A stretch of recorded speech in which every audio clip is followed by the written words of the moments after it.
बिस्मिल्लाहिर्रहमानिर्रहीम। अस्सलाम वालेकुम। मैं हूँ दुआ फातिमा और हमारा आज एमडीकेट लेक्चर सीरीज़ में न्यू चैप्टर स्टार्ट हो रहा है और जो चैप्टर स्टार्ट हम करने लगे हैं वो है ट्रांसपोर्टेशन। ठीक है, ट्रांसपोर्टेशन इन मैन।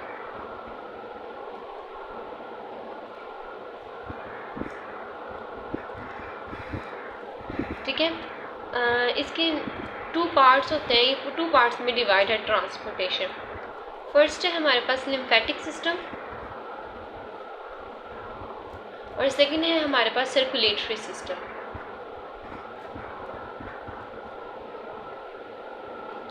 ठीक है, अब जो सर्कुलेटरी सिस्टम है ये हमारे पास नेक्स्ट 3 पार्ट्स में डिवाइड है। हार्ट में, ब्लड वेसल्स में एंड ब्लड सेल्स में। ठीक है, अब जो आज हमने टॉपिक पढ़ना है वो है हार्ट।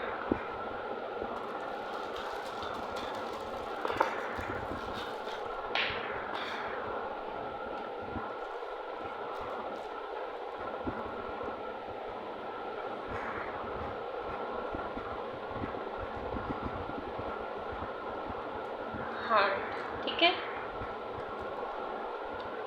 जो हार्ट है ना ये हमारे पास थोरेसिक कैविटी में प्रेजेंट होता है, इन थोरेसिक कैविटी।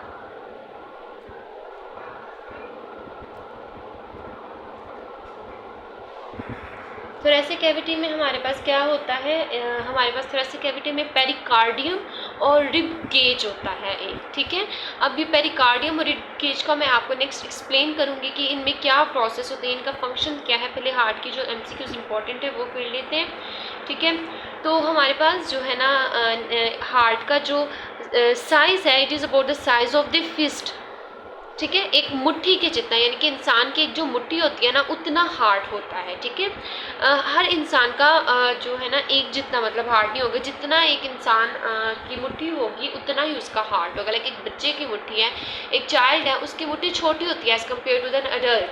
ठीक है, तो उसका हार्ट उतना ही होगा। ओके, अगर हम इसकी वेट की बात करें तो वेट इज़ अबाउट 300 ग्राम। ठीक है, 300 ग्राम। अब ये जो हार्ट है ना इसकी लेयर्स, 3 लेयर्स होती हैं। Next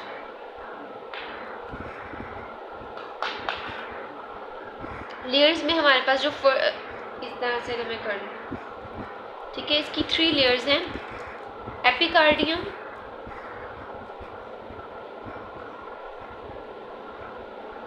myocardium and endocardium.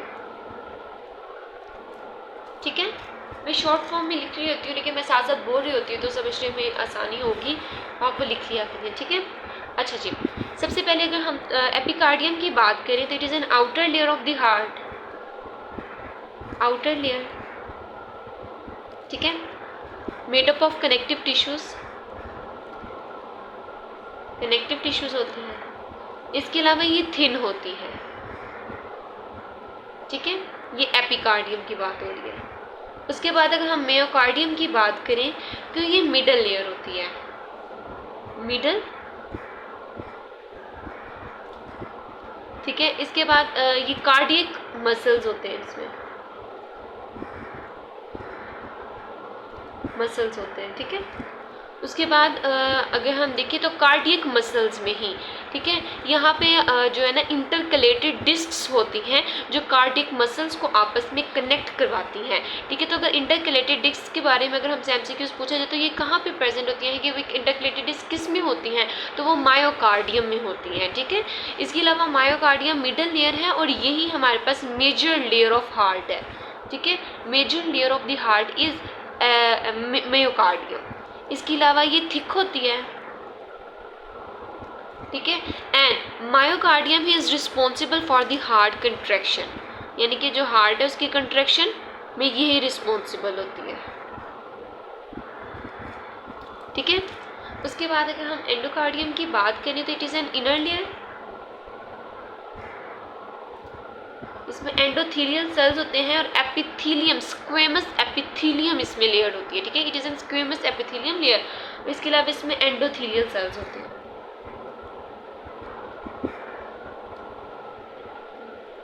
Epithelial cells होते हैं, ठीक है। तो ये इसकी लेयर्स के बारे में था, ठीक है। अब जो हमारे पास एक वर्ड था, जैसे थोरेसिक कैविटी में मैंने आपको बताया था पेरिकार्डियम होता है और रिब केज होता है। रिब केज तो हम स्पोर्ट्स एंड मूवमेंट्स में उसका कंप्लीट जो है ना पढ़ेंगे, वो क्या होता है इसमें ये वो, ठीक है। लेकिन पेरिकार्डियम के बारे में अगर मैं बता दूं आपको, तो जो पेरिकार्डियम है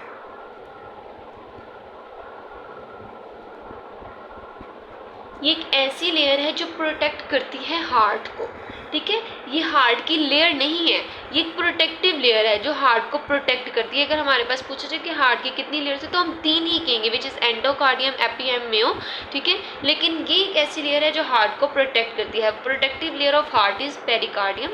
पेरिकार्डियम में हमारे पास ना एक फ्लूइड होता है विच इज़ पेरिकार्डियल फ्लूइड, ठीक है।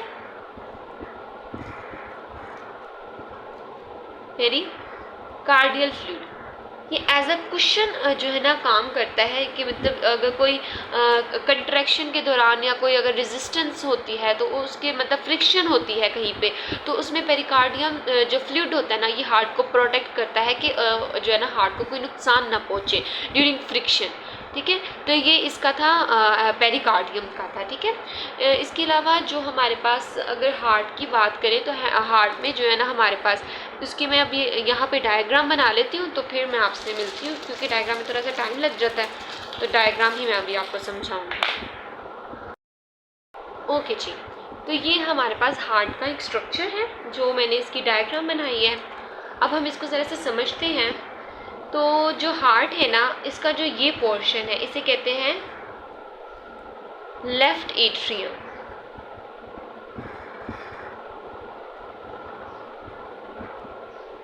ठीक है। ये है हमारे पास right atrium, right ventricle, sorry,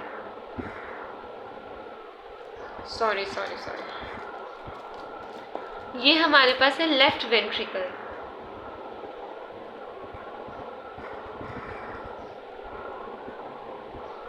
okay. ये है हमारे पास राइट वेंट्रिकल और ये है राइट एट्रियम, ओके। ये है सुपीरियर वेना कैवा और ये है इंफीरियर वेना कैवा, ठीक है। ये सारा मिक्स हो रहा है, सॉरी। नीचे वाली इंफीरियर है और ये सुपीरियर है, ठीक है। जो ये है इसको कहते हैं बाइकस्पिड वेल्व, बाइकस्पिड भी इसे कहा जाता है और मिट्रल वेल्व भी कहा जाता है, ठीक है। बाइकस्पिड और मिट्रल वेल्व, ठीक है। ये हमारे पास है ट्राइकस्पिड वेल्व, ओके। ये हमारे पास बाइकस्पिड है, ये ट्राइकस्पिड वॉल्व हो गया। ये हमारे पास एओर्टा हो गया which goes to heart, arms and shoulders, ठीक है। ये है एओर्टा, ओके जी। अब ये यहाँ पे ना ये थोड़ी सी समझने, एक मिनट, इसमें अभी फ्लो ऑफ ब्लड भी मैं आपको समझाती हूँ, ओके। अच्छा जी, यहाँ पे ना हमारे पास वेंट्रिकल्स में इस तरह से ना जो है ना बना होता है एक स्ट्रक्चर सा जो इसे कनेक्ट करता है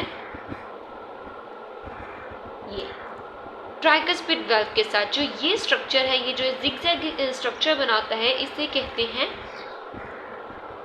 पेपिलरी मसल्स,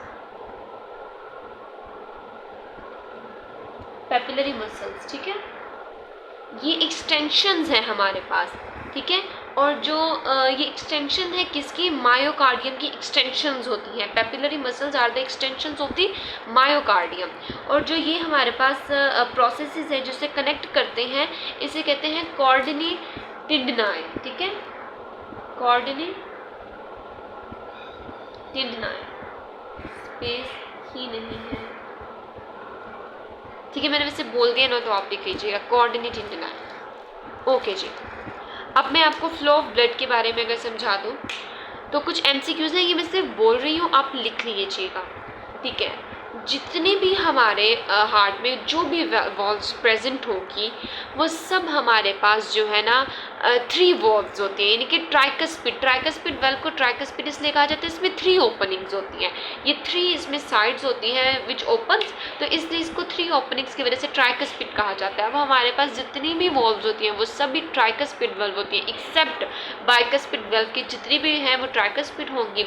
इसके अलावा अगर हम एओर्टा की बात करें, it is the largest artery, यानी कि हमारी जो सबसे ज़्यादा लार्ज सबसे बड़ी आर्टरी है वो एओर्टा है, ओके।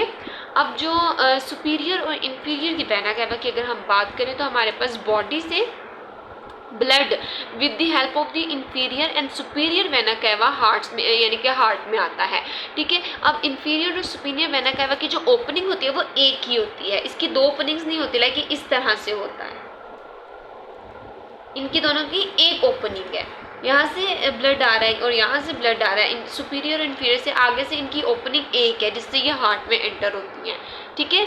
ये इस तरह से इसकी ओपनिंग होती है, सुपीरियर और इन्फीरियर वेना कैवा की एक ओपनिंग हो गई।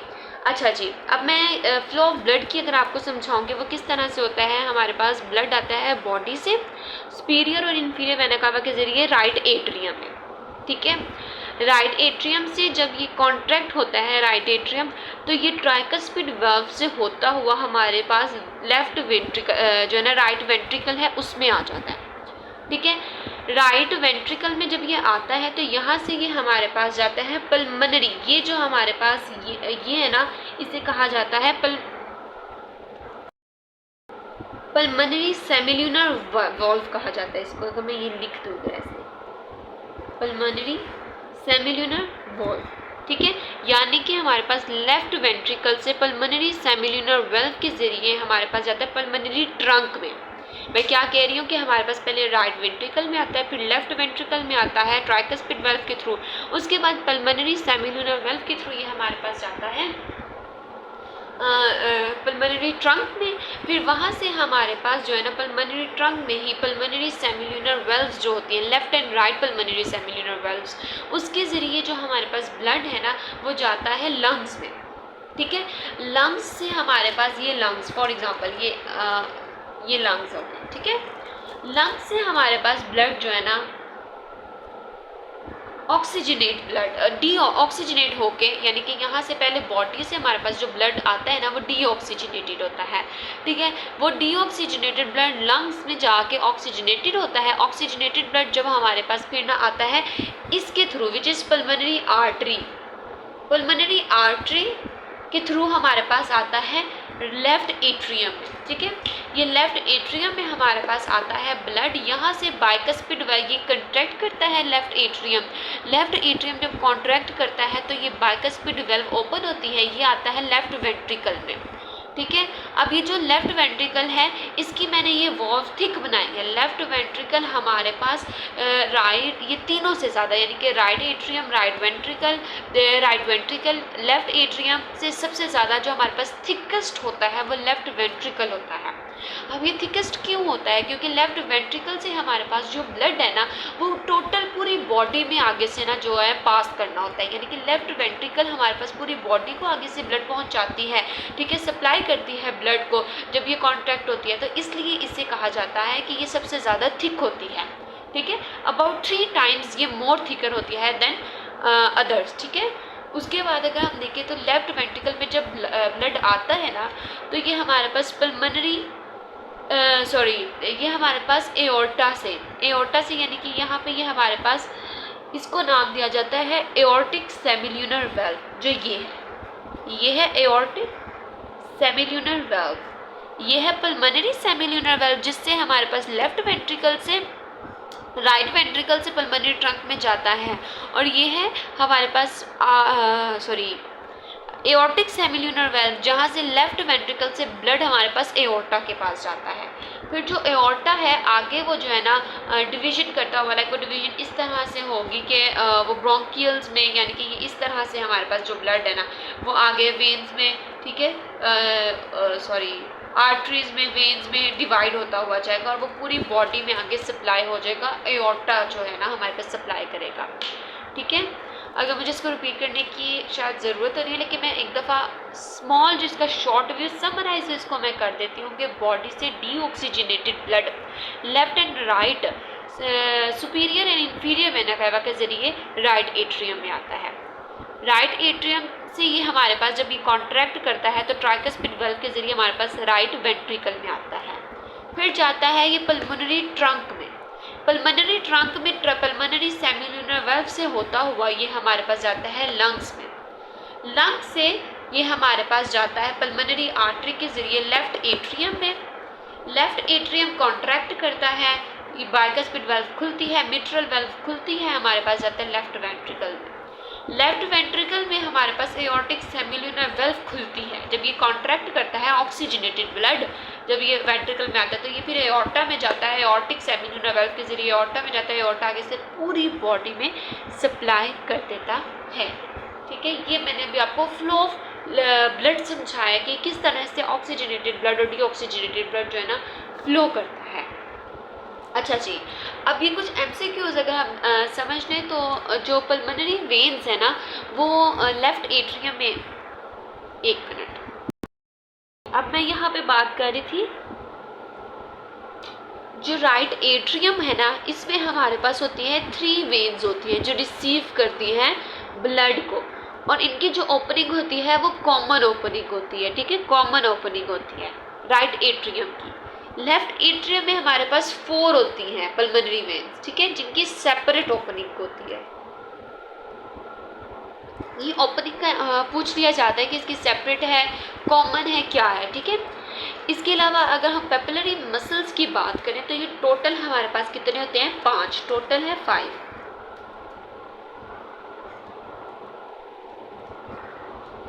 तीन हमारे पास राइट के पास होते हैं, यानी कि राइट में हमारे पास पेपिलरी मसल्स यानी कि ये मसल्स 3 होते हैं और लेफ्ट में हमारे पास 2 होते हैं, ठीक है।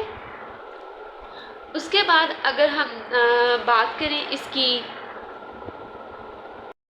पल्मोनरी आर्टरी की, तो पल्मोनरी आर्टरी को कोरोनरी आर्टरी भी कहा जाता है, कोरोनरी आर्टरी, ठीक है। ये थोड़ा सा गंदा हो गया लेकिन उम्मीद है जब मैंने साथ साथ समझाया तो समझ आ गया होगा, ठीक है। उसके बाद अगर कोई पॉइंट आपने कोई क्वेश्चन पूछना हो तो आप मुझसे ना कमेंट सेक्शन में पूछ लिया करें प्लीज़। अच्छा, तो मैं बात ये कर रही थी कि जो हमारे पास जो एओर्टा है ये लार्जेस्ट वेन है, ठीक है, आर्टरी है हमारे पास। Aorta is the largest artery of the body. तो जो हमारे पास पल्मोनरी इंफीरियर वेना कैवा है, इंफीरियर या सुपीरियर वेना कैवा, ये लार्जेस्ट वेन्स हैं, ठीक है, ये लार्जेस्ट आर्टरी है एओर्टा और ये लार्जेस्ट वेन्स हैं, ओके। अब हम टॉपिक पे अगर दोबारा आ जाएं, ये मैंने इसका स्ट्रक्चर आपको समझा दिया है, कोशिश किया जितना सिंपलेस्ट वे में समझा सकूं समझाया है, तो उम्मीद है समझ आ गई होगी। अब हम बात करेंगे चैम्बर्स की कि हार्ट के कितने चैम्बर्स हैं। हार्ट के हमारे पास 2 चैम्बर्स होते हैं,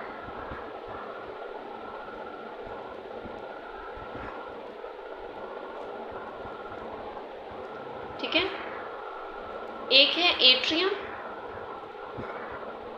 और एक है वेंट्रिकल, ओके। अब जो वेंट्रिकल है ये लेफ्ट और राइट में मजीद आगे डिवाइड हो गया होगा,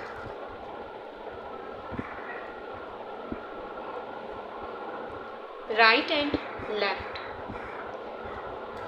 वेंट्रिकल भी हमारे पास मजीद जो डिवाइड हुआ है वो है राइट एंड लेफ्ट,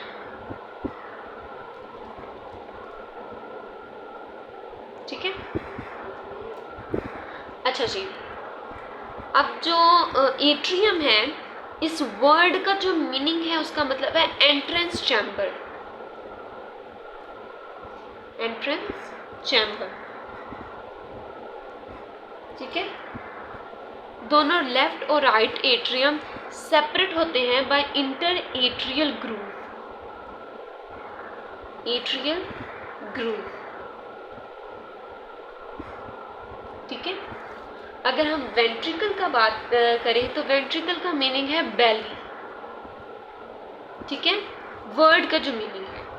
उसके बाद जो वेंट्रिकल्स हैं ये आपस में सेपरेटेड होते हैं लेफ्ट और right by interventricular groove. Ventricular groove. और जो हमारे पास एट्रियम और वेंट्रिकल्स आपस में, यानी कि लेफ्ट और राइट एट्रियम या वेंट्रिकल जो आपस में इनके थ्रू ना सेपरेटेड होते हैं। ठीक है, लेकिन एट्रियम और ventricle both are separated by atrio ventricular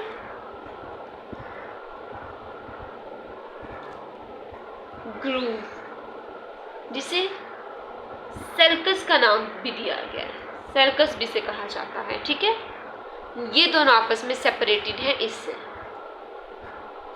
एट्रियोवेंट्रिकल groove से। ओके, अगर हमने वॉल्व्स आगे पढ़ी थी, जैसे पल्मोनरी वॉल्व थी, ट्राइकस्पिड वॉल्व थी या बाइकस्पिड वॉल्व थी, तो ये जो वॉल्व होती है ना, इनका यूनिडायरेक्शनल फ्लो करते हैं, यानी कि बैक फ्लो ब्लड को जो होता है ना, जो बैक फ्लो ऑफ ब्लड वो प्रिवेंट करती हैं, और ये मस्कुलर नेचर की होती है। ये आपने याद रखना है कि वॉल्व मस्कुलर नेचर की होती हैं और ये यूनिडायरेक्शनल फ्लो जो है ना प्रिवेंट करती हैं। तो ठीक है, तो this is all about heart. तो लेक्चर थोड़ा सा लंबा हो गया है, लेकिन 20 मिनट का लेक्चर है, तो उम्मीद है आपको समझ आई होगी। अगर कोई कमी रह गई हो तो प्लीज़ मुझे कमेंट सेक्शन में बता दिया करें। इसके अलावा चैनल को सब्सक्राइब कर दिया करें और अपने फ्रेंड्स के साथ भी शेयर करें लेक्चर को। मैं कोशिश करती हूँ कि आपको कोई भी कमी ना रहे या कोई शिकायत का मौका ना मिले, तो अगर किसी भी चीज़ में मसला हो तो आप मुझसे पूछ सकते हैं। इसके अलावा अल्लाह पाक हम सबको कामयाब करें, और अल्लाह हाफिज़।